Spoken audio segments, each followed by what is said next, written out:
Assalamualaikum warahmatullahi wabarakatuh. Waalaikumsalam warahmatullahi wabarakatuh. Alhamdulillahi ala ihsani wa syukru lahu ala taufiqihi wa amtinani. Wa ashhadu an la ilaha illallah wahdahu la syarika lahu ta'ziman li sya'nih. Wa ashhadu anna Muhammadan abduhu wa rasuluhu da'i ila ridwanih. Wa sallallahu wa sallam alaihi wa ala alihi wa sahbihi wa ikhwani. Amma ba'd. Ayyuhal ikhwa wal akhwat, a'azzani wa a'azzakumullah. Saudara-saudariku yang semoga dimuliakan oleh Allah, kita bertemu kembali di malam Sabtu untuk mengkaji tafsir Al-Quran, yaitu menggunakan tafsir Jalalain yang disusun oleh Imam Jalaluddin Asyuti dan Jalaluddin Al-Mahalli. Ya, pada pertemuan sebelumnya kita masih di surat Al-Hadid. Terakhir kita sampai Ayat 24. ayat 24. Ya. Yang 24 sudah. Sedang 24. 24 ya, keburu habis mungkin. Iya. Terakhir 24. kita ya 24, 22, 23, 24 ini satu rangkaian. Jadi saya baca di ayat 22. Ma asaba min musibatin fil ardi wala fi anfusikum illa fi kitab. Tidak ada satupun musibah yang terjadi di bumi dan tidak pula terjadi pada diri kalian kecuali sudah tertulis dalam suatu kitab sebelum kami mewujudkannya. Inna dzalika 'ala Allah yasir. Sesungguhnya yang demikian itu mudah bagi Allah. Likaila ta'sau 'ala ma fatakum wa la tafrahu bima atakum. Yang demikian itu agar kalian tidak bersedih atas apa yang luput dari kalian dan tidak juga terlalu bergembira dengan apa yang diberikan kepada kalian. Wallahu la yuhibbu kulla mukhtalin fakhur. Dan Allah tidak menyukai setiap orang yang sombong lagi membanggakan diri. Alladzina yabkhaluna wa ya'muruna an-nasa bil bukhl, yaitu mereka yang bakhil dan menyuruh orang untuk bakhil. Wa may yatawalla fa innallaha huwal ghaniyyul hamid. Dan siapa yang berpaling maka sungguhnya Allah Maha Kaya lagi Maha terpuji. Ini kan ayatnya kan? Iya. Ya, jadi pada pertemuan sebelumnya sudah kita bahas di ayat ke-22. Allah menyatakan tidak ada satupun musibah terjadi di bumi dan tidak juga terjadi pada diri kita kecuali sudah tertulis dalam suatu kitab, yaitu apa? Lauhul Mahfuz. Segala sesuatu sudah Allah takdirkan 50.000 tahun sebelum diciptakan langit dan bumi. Sebagian disebutkan dalam hadis Sahih Bukhari ya. Sudah takdirkan. Bapak-bapak duduk di sini sudah Allah tulis 50.000 tahun sebelum diciptakan langit dan bumi. Semuanya apapun yang terjadi di sini, baik musibah maupun nikmat, semuanya sudah Allah tentukan, sudah Allah tulis. Dan yang seperti itu Allah katakan mudah bagi Allah. Mungkin kalau bagi manusia ya mungkin sulit. Pikiran kita sulit. Masa sih semuanya sudah takdirkan? Ngurus satu orang saja, ngatur satu orang sulit kita kan? 2 orang, 3 orang, 1 juta orang, 1 juta. Nah itu bagi manusia. Kalau bagi Allah amat mudah. Seluruh yang ada di langit dan di bumi ada dalam kekuasaan Allah. Nah ini ayat kedua. Lalu yang ketiga, Allah menyebutkan hikmah dari Allah katakan bahwa segala sesuatunya sudah Allah tetapkan ya. Apa hikmahnya? Allah katakan yang demikian itu agar kalian tidak bersedih atas apa yang luput dari kalian, tidak berduka. Artinya kalau kita misalkan dapat musibah atau ada nikmat yang lewat dari kita, kalau kita beriman kepada takdir Allah, meyakini adanya takdir Allah, kita tidak akan terlalu bersedih. Kalau sedih saja wajar, tapi kalau terlalu bersedih tidak wajar. Jelas Bapak ya? Kalau sedih wajar lah, manusiawi kan? Kita dapat musibah sedih kan? Ya, yang penting kita jangan mengucapkan kata-kata yang mengundang murka Allah, berkeluh kesah. Kalau sedih wajar. Siapapun kalau kena musibah biasanya sedih. Walaupun ada orang tertentu dapat musibah bukan sedih, malah bergembira. Ini para nabi ya. Karena mereka tahu dengan dapat musibah, pertama ditinggikan derajat mereka, makin dicintai oleh Allah. Ya kalau kita kelas kita ya paling ya inilah istilahnya apa, bersedih ya atau sabar. Jadi kata para ulama ada 4 tingkatan orang dalam menghadapi musibah, takdir Allah yang menyakitkan. Pertama dongkol, marah, berkeluh kesah, dapat musibah dalam hatinya, kenapa harus saya? Kenapa saya lagi yang dapat musibah? Kenapa bukan orang lain? Dia menyalahkan, baik dengan hatinya maupun lisannya, atau dengan perbuatannya, mungkin memukul sesuatu, dia kesal, oh saya lagi, misalnya gitu. Ini orang yang marah. Lalu kedua, orang yang ridho. Jadi dia dapat musibah, dia merasa sakit, tapi dia mencari pahala dari Allah dengan cara bertahan hatinya, lisannya dan anggota badannya agar tidak melakukan perbuatan yang diharamkan Allah. Nah ini ridho. Yang ketiga sabar. Sabarnya apa? Ketika dapat musibah tahan hati, lisan dan anggota badan. Mirip dengan ridho. Bedanya apa? Kalau sabar ini adanya musibah atau tidak terlalu berpengaruh. Tapi kalau ridho sakit, tapi dia berusaha untuk redam, istilahnya hati, lisan dan anggota badannya. Ini yang ketiga. Yang keempat yang paling tinggi syukur, Bapak. Dapat musibah bersyukur. Mudah tidak? Kalau kelas kita paling ridho aja, nggak sampai syukur kayaknya ya. Karena apa? Kita kena musibah, jatuh atau misalkan jatuh ke ini aja lubang, terluka kaki kita, menetes air mata kita karena saking sakitnya, lalu ucapan alhamdulillah. Gimana rasanya? Sulit apa? Mudah. rasanya kurang pas bagi kita ya. Kalau bagi para nabi, bagi orang-orang yang siddiqin, mereka biasa dapat musibah bersyukur, gembira. Kalau kita terluka sedikit, alhamdulillah, harusnya lisan dengan hati kayaknya agak ini kurang sinkron kan? Ya ini kita, karena kita orang yang lemah iman, Bapak ya. Jadi kena musibah ya paling tingkatan maksimal kita ridho atau bisa sabar. Tapi kalau untuk syukur ya kita berdoa kepada Allah, mudah-mudahan diberikan sifat seperti itu. Dapat musibah bersyukur. Nah ini udah luar biasa Bapak ya. Nah jadi itu hikmahnya Allah berikan musibah. Apa Allah memberitahukan bahwasanya segala musibah itu sudah Allah tetapkan, sudah Allah catat dalam Lauhul Mahfuz. Tujuannya apa? Supaya kita tidak bersedih, terlalu bersedih. Loh kenapa saya sudah nanam modal di sini ternyata bangkrut? Mana nih? Kalau kita udah meyakini takdir Allah, ya sudah, ini udah takdir Allah. Ini sudah Allah tetapkan 50.000 tahun sebelum ciptakan langit dan bumi. Nggak perlu kita sesali. Tenang ya. Ini orang yang beriman pada takdir. Ada pun orang yang tidak beriman pada takdir dapat musibah Pak, ya berkeluh kesah, caci maki sana sini, tangannya dia menyalahkan pihak ini, menyalahkan pihak itu, nggak menyalahkan dirinya. Ya ini orang yang tidak beriman pada takdir. Yang lebih ekstrimnya lagi, karena sudah tidak tahan, ambil ini tali lalu gantung diri, ya kan? Yang sebagian lagi udah nggak tahan lagi karena bangkrut misalkan, udah habis-habisan, uangnya habis, bisnisnya bangkrut, loncat dari gedung tinggi, lalu terjun ke bawah, terjun bebas. Nah ini ada Bapak, ini terjadi pada orang-orang kafir. Jadi orang-orang kafir itu Bapak, ya kita jangan terpukau. Memang mereka kita akui dalam masalah kerja profesional. Kerja artinya serius. Mereka nggak main-main, bekerja, bercanda, istirahat. Jadi nggak ada mereka bekerja sambil bercanda. Kalau Indonesia kan kebalikan kan, bekerja sambil bercanda sambil bekerja. Kalau mereka nggak serius, orang bule orang apa. Tapi walaupun begitu, orientasi mereka kan dunia bukan akhirat. Makanya sekali usaha mereka gagal, mereka ngambil jalur pintas, loncat dari gedung tinggi ke gedung ke bawah. Tuh, banyak Bapak ya. Seperti Bapak mungkin pernah dengar direktur Hyundai, perusahaan apa yang di Korea Selatan itu. Ini kejadian 10 tahun yang lalu sebelum saya kesini. Loncat ya. Padahal jabatannya direktur. Kan orang mana kan orang posisi tinggi kan, duit banyak. Tapi siapa sangka dia loncat. Depresi dia, walaupun jabatan tinggi nggak tenang. Karena apa?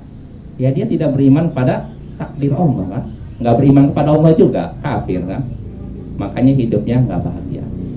Nah ini Jadi kalau kita beriman segala sesuatu sudah Allah takdirkan, kita tidak terlalu sedih kalau kena musibah, dan tidak terlalu bergembira, kata Allah, supaya kalian tidak terlalu bergembira dengan apa yang diberikan kepada kalian.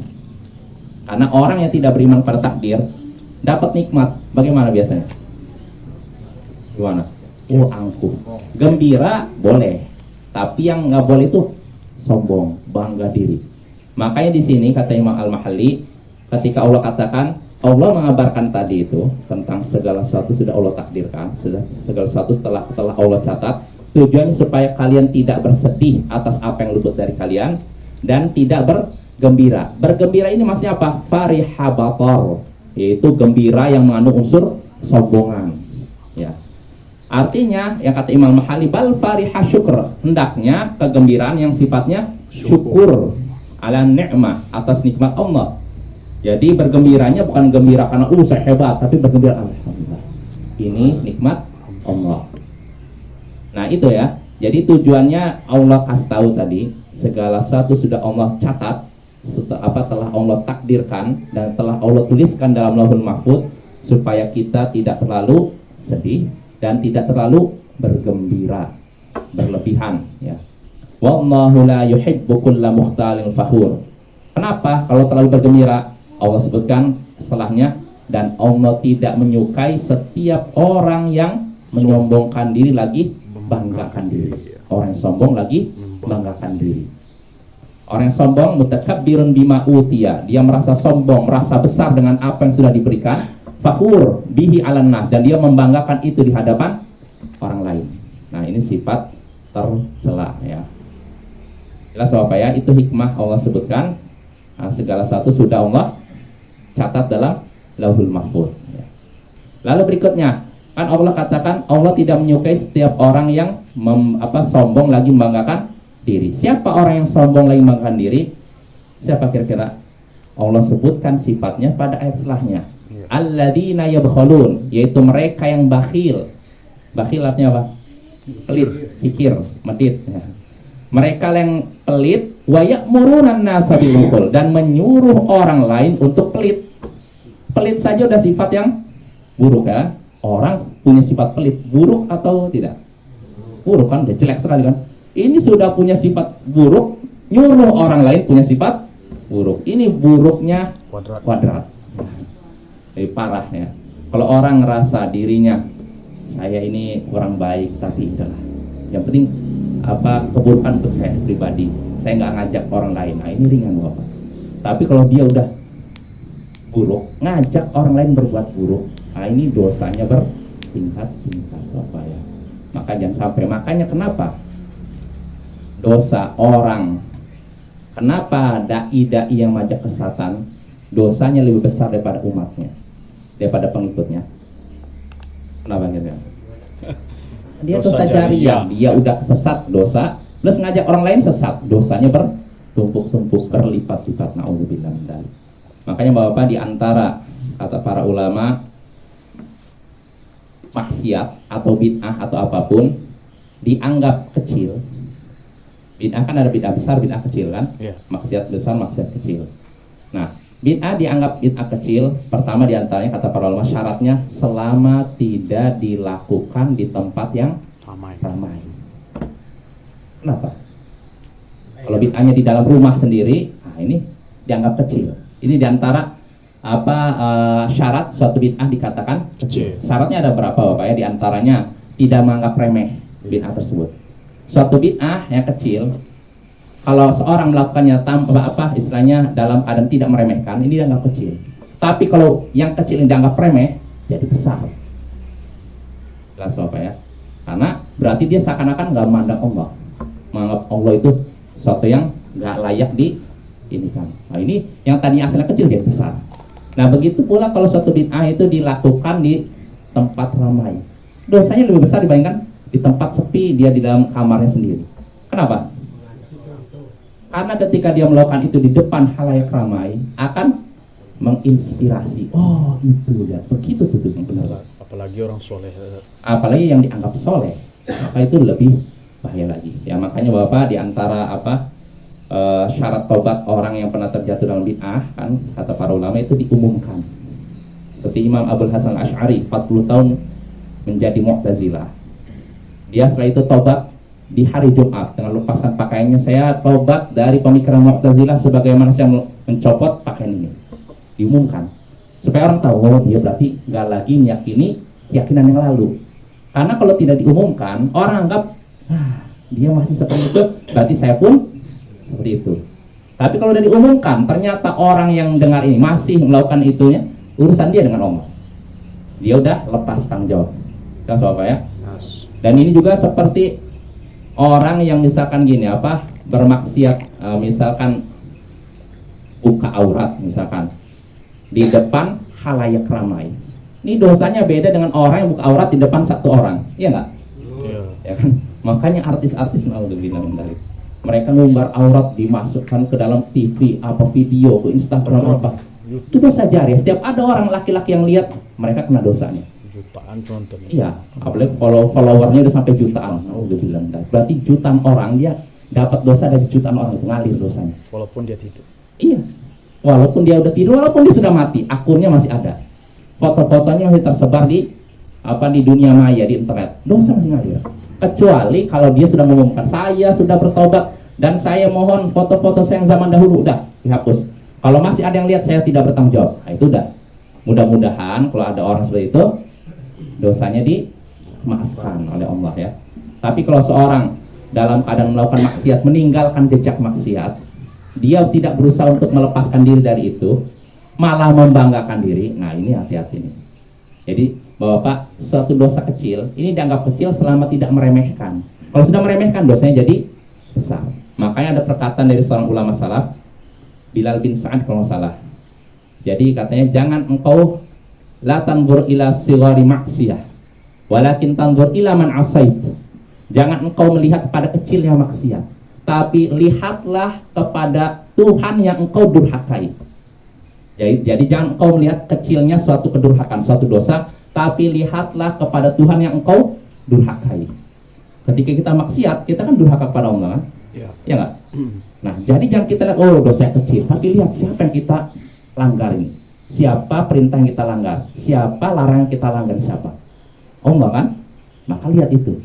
Nah, maka kata para ulama, selama suatu maksiat, dosa kecil ini tidak dipandang remeh, tidak dianggap remeh, itu dianggap dosa kecil. Tapi kalau sudah dianggap remeh, dosanya jadi besar.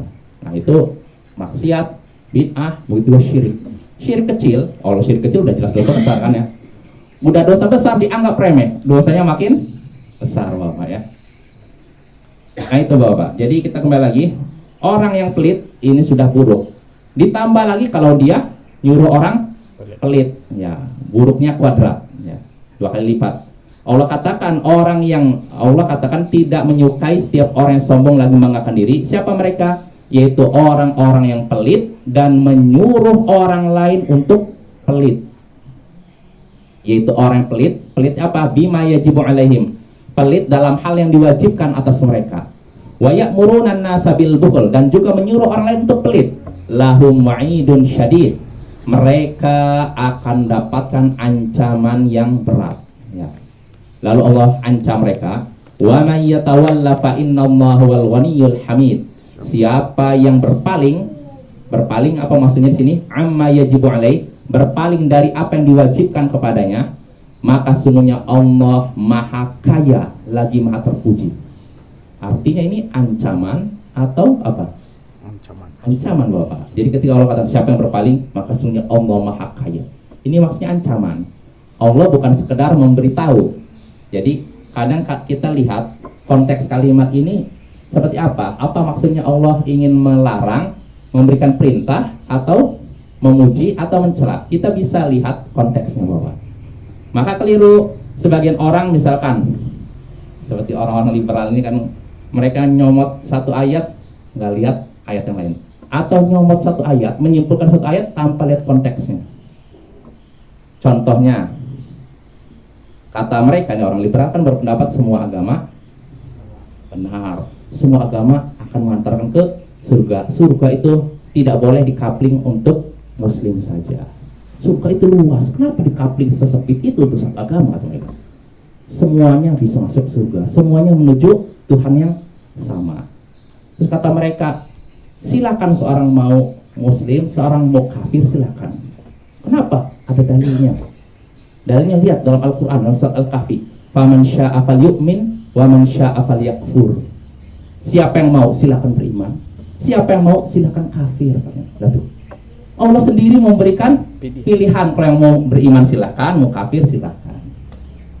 Berarti ini benar Bapak.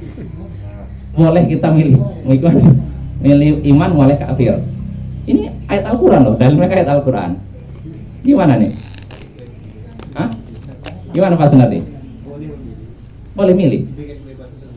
Oh boleh. Jadi silakan seorang milih kekafiran, milih keimanan gitu.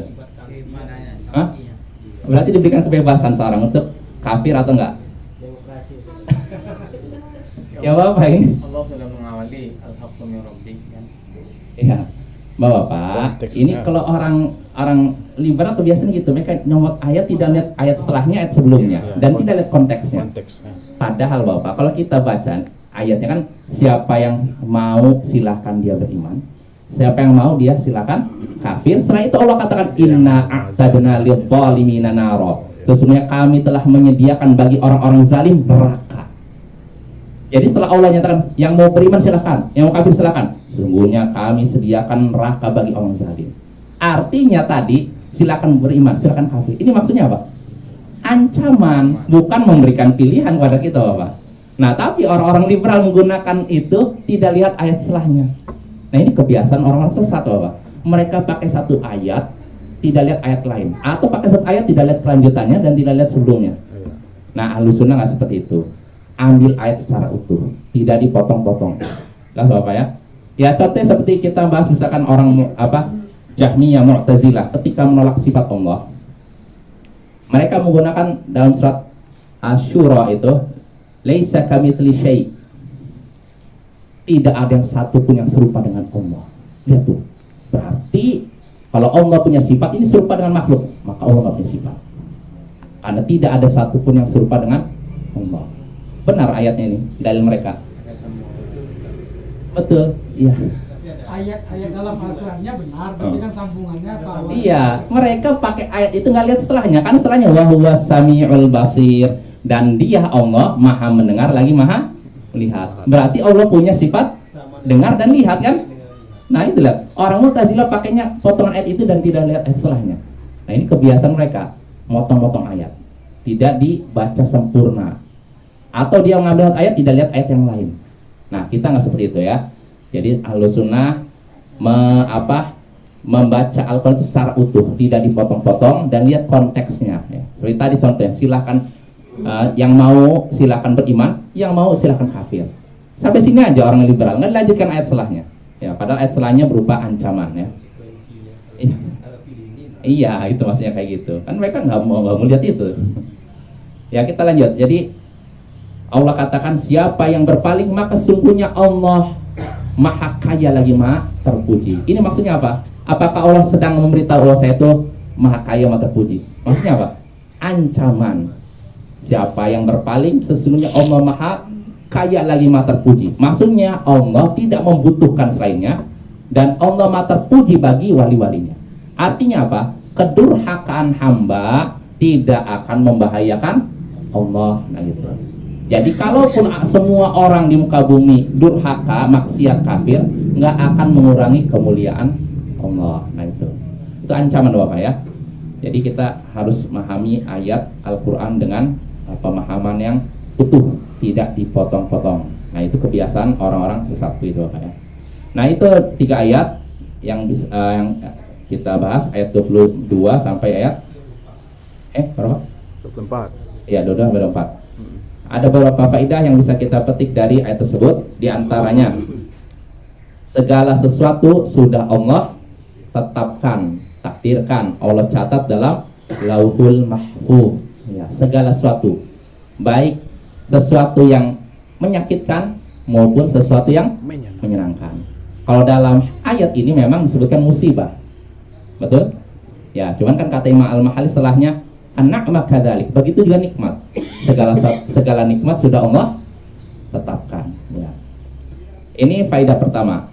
Lalu faedah kedua yang bisa kita petik dari ayat tadi, wajibnya beriman akan adanya lauhul mahfuz. Ya, sebab Allah katakan tidak ada satupun musibah yang terjadi di bumi dan tidak pula pada diri kalian kecuali sudah tercatat dalam satu kitab. Itu apa? Lauhul mahfuz. Lalu faedah ketiga yang bisa kita petik dari ayat tadi, terutama pada ayat setelahnya, hikmah disebutkannya segala sesuatu sudah Allah takdirkan. Apa hikmahnya? Hikmah dari disebutkannya segala sesuatu sudah Allah takdirkan. Apa hikmahnya? Nah, supaya tidak terlalu bersedih dan supaya tidak terlalu bergembira. Ini hikmahnya Bapak ya. Maka kalau kita sedih Bapak mungkin ada musibah, ingat ini sudah Allah takdirkan. Dengan itu kita jadi tenang. Dan kalau kita sudah merasa tinggi, ingat ini sudah Allah takdirkan. Sehingga akhirnya kita pun rendah hati ya. Itu faedah ketiga. Lalu faedah keempat yang bisa kita petik dari ayat itu, yaitu tercelaknya sifat sombong dan ujub. Sombong dan ujub. Ujub artinya bangga. Ya, ini termasuk sifat tercela. Sebab Allah katakan Allah tidak menyukai setiap orang yang sombong, lagi membanggakan diri. Ya. Sombong artinya apa? Batarul haq wa ghamdun nas. Dalam hadis riwayat Muslim, yaitu menolak kebenaran dan meremehkan, merendahkan orang lain. Nah, ini jangan sampai ada pada diri kita ya. Jangan sampai kita menolak kebenaran dari siapapun dan dalam bentuk apapun. Jadi jangan sampai kita karena oh ini ustadz kita ini masa disalahkan, padahal salah, ya jangan kita bela. Siapapun ustadz kita, ulama kita, kalau salah nggak akan kita bela. Tapi ketika salah bukan berarti dijatuhkan. Ya, jadi beda yang salahnya ahlus sunnah dengan orang sesat. Kalau orang sesat salah ya bukan urusan kita. Tapi kalau ahlus sunnah yang salah, jangan samakan dengan ahli bid'ah. Karena asalnya akidah di atas akidah manhaj yang benar. Jadi kalaupun salah tidak mengurangi, artinya tidak mengeluarkan dia dari akidahnya ya. Lalu faedah berikutnya tadi ya, tercelanya sifat bakhil. Tercelanya sifat bakhil. Sebab Allah menyatakan Allah tidak menyukai setiap orang yang sombong lagi membanggakan diri, yaitu orang-orang yang bakhil ya, pelit. Nah, ini sifat yang tercela. Makanya disebutkan oleh Sahih Muslim dari sahabat Jabir bin Abdullah, Nabi SAW bersabda, wattaqu syuh fa inna syuh, hati-hatilah kalian dari pelit. Kata Nabi setelah itu, karena sungguhnya pelitlah yang menyebabkan binasanya orang-orang sebelum kalian. Ya, sifat pelit bisa yang telah menyebabkan binasa orang-orang sebelum kalian. Hamalahum ala an safaku dima'ahum wastahallu maharimahum. Karena apa? Pelit ini mendorong orang untuk menghalalkan darah sesama mereka dan melanggar kehormatan sesama mereka. Jadi ketika seorang udah pelit, ujung-ujungnya begitu apa? Jadi apa? Menghalalkan darah seorang dan melanggar kehormatan seseorang. Maka jangan pelit ya. Pelit akan kewajiban. Pelit ini seperti apa? Contohnya kita mampu bantu orang tapi tidak kita bantu, padahal kita mampu. Nah, ini termasuk pelit. Allah cela orang yang pelit dalam surat Al-Ma'un. Ada yang tahu Bapak ayat berapa? Fawailul lil musallin alladzina hum an salatihim sahun alladzina hum yura'un wa yamna'unal ma'un. Celakalah orang yang sholat. Orang sholat celaka. Nah, setelahnya ada lanjutan, yaitu orang yang lalai dari sholatnya, dan orang yang riya dalam sholat, dan orang yang menahan dari wayamnaunal ma'un, menahan dari ma'un. Ma'un itu artinya hal yang murah remeh, yang nggak terlalu sulit untuk dikorbankan. Misalkan ada yang datang, Pak saya minjem ini ya, apa namanya, penjahit atau apa namanya ini, goreng misalkan itu, serok itu kan dipinjam kan nggak menghabiskan apa-apa kan, pinjamkan. Atau saya pinjam ember sekitar begini, oh jangan, kan keterlaluan kan, karena itu kan nggak sampai menghabiskan uang kita kan, dan ketika dibalikan insya Allah utuh.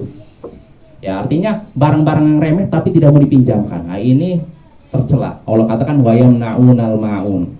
Jadi jangan sampai kita untuk meminjamkan, membantu orang dengan sesuatu yang remeh, kita tidak mau. Ya, kecuali kalau yang dipintanya, yang dipinjamnya jumlahnya besar. Nah, ini baru kita mikir-mikir. Orang yang minjamnya itu suka nggak kembalikan barang itu kita tangkap. Boleh. Sebagai pelajaran ya. Ya, kita udah tahu orang minjam. Iya, kalau kita udah tahu sifat orang yang kayak itu, jangan. Kita ngasih pelajaran kepada dia. Wah, kamu nih minjam walaupun remeh, tapi minjam nggak dibalikin lagi. Minjam nggak dibalikan lagi. Wah, ini nggak beres. Nah, untuk itu kita kasih pelajaran, nggak saya pinjamkan. Insya Allah itu nggak termasuk ancaman wa yamna'unal ma'un. Ya. Tapi yang tercela itu kalau memang yang minjam ini orang yang amanah, lalu kita tidak meminjamkannya, padahal itu remeh, tidak memberatkan kita, maka ini tercela ya. Nah itu, lalu berikutnya, faedah berikutnya yang bisa kita petik dari ayat tadi, kedurhakaan hamba tidak akan membahayakan Allah. Sebab Allah katakan wa may yatawalla fa innallaha huwal ghaniyyul hamid. Siapa yang berpaling, maka sungguhnya Allah maha kaya lagi maha terpuji. Allah maha kaya, artinya tidak butuh kepada selainnya. Jadi kalau seluruh kita, seluruh manusia, jin dan manusia semuanya durhaka, itu tidak akan mengurangi kekuasaan dan kemuliaan Allah. Lalu faedah terakhir yang bisa kita petik dari ayat tadi, di antara asma Allah, nama Allah, yaitu Al-Ghani dan Al-Hamid. Nah itu, Al-Ghani artinya apa? Maha kaya. Maha kaya. Al-Hamid, maha terpuji. Maka Bapak gunakanlah Asmaul Husna ini untuk doa. apa? Doa kita. Walillahil asmaul husna fad'uuhu biha. Allah itu memiliki asmaul husna, nama-nama yang baik, maka berdoalah, serulah Allah sambil menyebut nama-namanya tersebut. Jadi ini yang dianjurkan ya. Kita tahu nama Allah Al-Ghani, maha kaya, maka berdoalah kepada Allah sambil menyebut nama Allah tersebut. Nah ini termasuk tawasul yang diperbolehkan. Ya, tawasul artinya mendekatkan diri kepada Allah lewat sesuatu. Lewat apa? Di antara nama-nama dan sifat Allah. Ya misalkan kita ingin kekayaan, ya Ghani, aghnini. Ya wahai yang maha kaya, perkaya, jadikanlah aku kaya. Atau kita ingin terpuji, ingin mulia, ya Hamid, misalkan a'tinil hamd, berikanlah aku kemuliaan, berikan aku pujian dan semacamnya. Nah ini boleh. Maka kita gunakan asma-asma Allah untuk berdoa kepadanya. Itu yang disyariatkan. Jangan sampai kita berdoa kepada Allah dengan sesuatu yang tidak disyariatkan. Ya seperti apa? Ya Allah, dengan kemuliaan Syekh Fulan, berilah aku ini. Nah ini enggak termasuk perkara yang tidak ada dalilnya. Ya Allah, dengan zat Buya ini yang mulia, berilah aku ini. Nah ini juga enggak. Yang ini enggak pernah ada contohnya dari Nabi SAW. Saya mau nanya, zat siapa yang paling mulia di dunia ini? Zat Nabi. Maksudnya selain Allah tentu ya, zat Nabi kita kan? Iya. Sosok yang paling mulia adalah sosok Nabi kita kan? Tapi tidak ada satupun sahabat Nabi yang berdoa, satupun sahabat Nabi yang berdoa, ya Allah, dengan kemuliaan Nabimu berilah aku begini. Nggak ternukil dalam satupun hadis para sahabat, salah seorang sahabat berdoa, ya Allah, dengan kemuliaan Nabimu, dengan kemuliaan zat Nabimu berilah aku pertolongan. Maka yang kalau kita ingin berdoa kepada Allah, tawasul, ya tadi, wahai yang maha kaya, berilah aku kekayaan. Wahai yang maha terpuji, berilah aku pujian. Wahai yang maha perkasa, berilah aku perkasaan. Wahai yang maha kuat, ya Qawi, aku ini. Wahai yang maha kaya, Qawi ini, jadikanlah aku, wahai yang maha kuat, jadikanlah aku kuat. Ini yang disyariatkan ya. Bukan kita berdoa kepada Allah dengan perantara apa? Zat seseorang, walaupun itu Nabi kita. Yaitu 3 ayat, beberapa faedah yang bisa kita petik dari 3 ayat. Nah sekarang kita masuk ayat yang baru. A'udzubillahi minasyaitonirrajim. Laqad arsalna rusulana bil sini, oh ya itu. Laqad arsalna rusulana bil bayyinati wa anzalna ma'ahumul kitaba wal mizana liyaquman nasu bil qist wa anzalnal hadida fihi ba'sun syadidun wa manafi'u linnas wa liya'lamallahu man yansuruhu wa rusulahu bil ghaib innallaha qawiyyun aziz. Wa laqad arsalna Nuhan wa Ibrahim wa ja'alna fi dhurriyyatihima an-nubuwwata wal kitab faminhum muhtadin wa katsirun minhum fasiqun thumma qaffayna ala atharihim bi rusulina wa qaffayna bi Isa ibn Maryam wa atainahul injil wa ja'alna fi qulubil ladzina ittaba'uhu ra'fatan wa rahmah wa rahbaniyatan ibtada'uha ma katabnaha 'alaihim illa ibtigha'a ridwanillah fama ra'awha haqqa ri'ayatiha fa'atainal ladzina amanu minhum ajrahum wa katsirum minhum fasiqun. Berarti ayat ke berapa itu? 25 sampai 25 sampai 27 ya.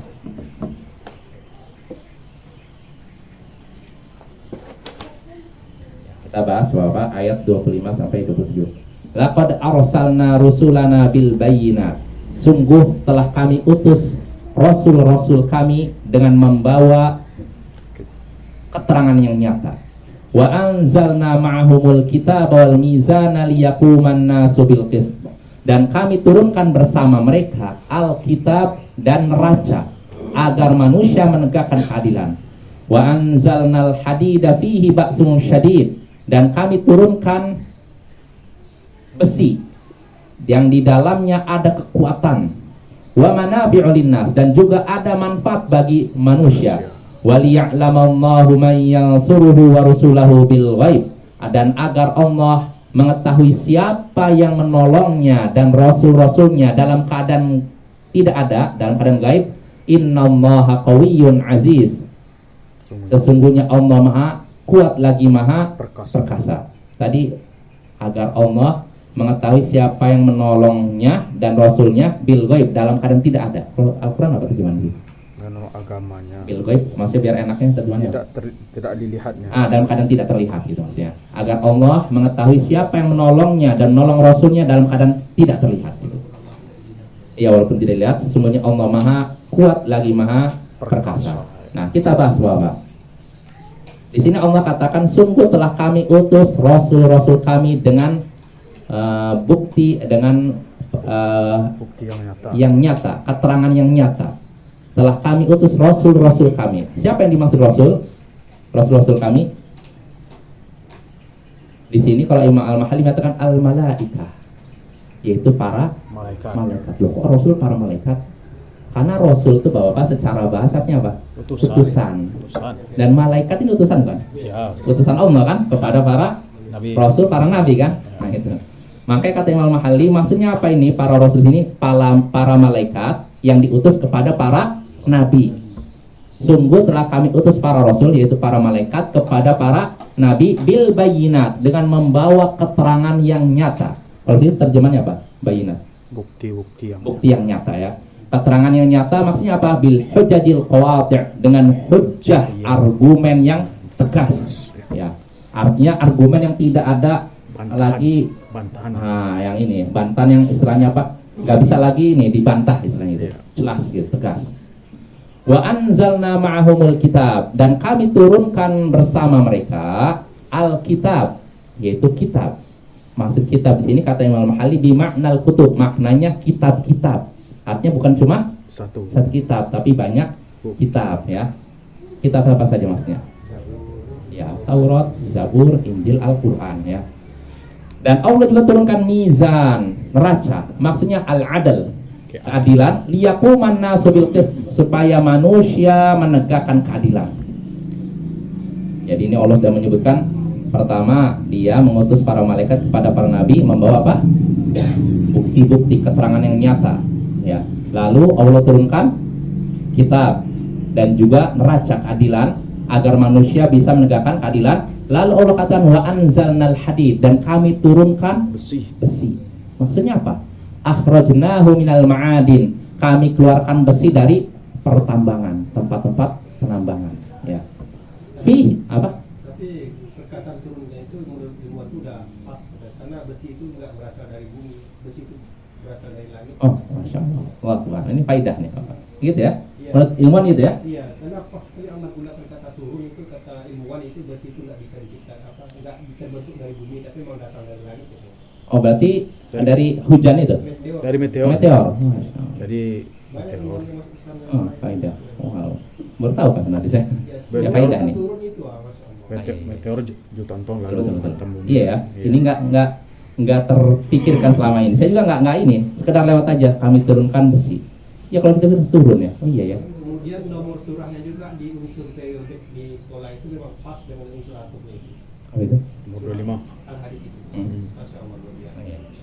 Ya itu artinya Bapak, Allah katakan Allah turunkan besi, maksudnya kami keluarkan dari tempat-tempat penambangan fihi ba'sun syadid, di dalam besi itu ada kekuatan, ya nggak? Iya.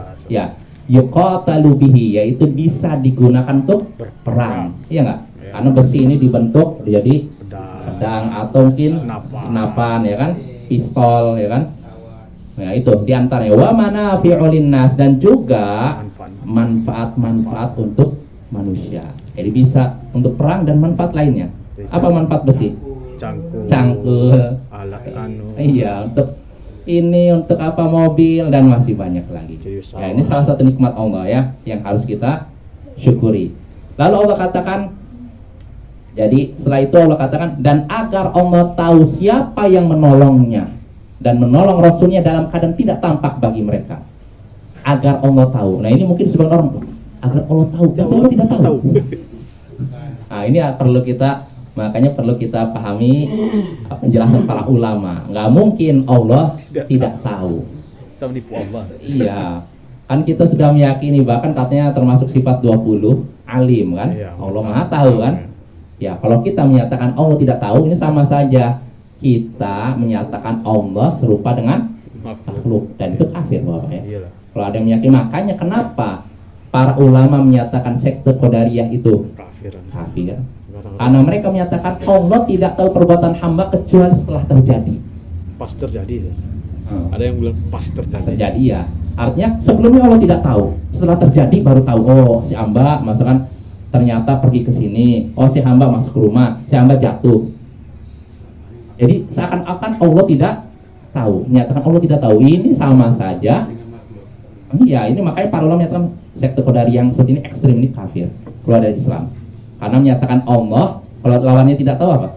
Tahu. Bodoh. Bodoh ya. Ya, itu tentu saja sifat yang tidak layak bagi Allah. Habis. Nah, habis. Habis. Ya, jadi Bapak maksud supaya Allah tahu, di sini kata Imam Al-Mahali ilmu musyahadah. Artinya gini, supaya Allah tampakkan, maksudnya gitu loh. Supaya Allah tahu siapa yang menolongnya, maksudnya supaya Allah tampakkan siapa yang menolongnya, atau supaya Allah nguji, ya selain gitu. Kalau bahasanya tuh bahasa ilmu musyahadah, artinya supaya Allah tampakkan.